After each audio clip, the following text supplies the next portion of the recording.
അസ്സലാമു അലൈക്കും. ഒരു ഹദീസിലുണ്ട്, മൻ കാന യുഅ്മിനു ബില്ലാഹി വൽ യൗമിൽ ആഖിർ ഫലാ യുഅ്ദി ജാറഹു.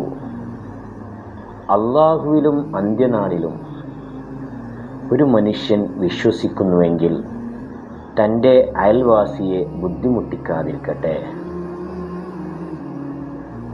സുഹൃത്തെ, നാം ചിന്തിക്കുമ്പോൾ എത്ര അർത്ഥവത്തായ വാക്യങ്ങളാണ് ഹബീബുന ത്വഹ റസൂൽ സ്വല്ലല്ലാഹു അലൈഹി വസല്ലം പറഞ്ഞത്.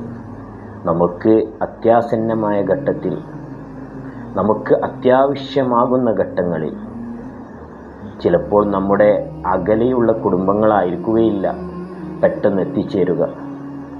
ആ സമയത്ത് നമുക്ക് വേണ്ടതെല്ലാം ചെയ്തു തരാൻ നമുക്കെത്തിച്ചേരുന്നത് നമ്മുടെ തൊട്ടടുത്തുള്ള അയൽവാസികളായിരിക്കും. അയൽവാസികളെ റെസ്പെക്റ്റ് ചെയ്യണം, അയൽവാസികളെ ബഹുമാനിക്കണം, അയൽവാസികളോടുള്ള കടമകൾ നമ്മൾ നിർവഹിക്കേണ്ടതുണ്ട്.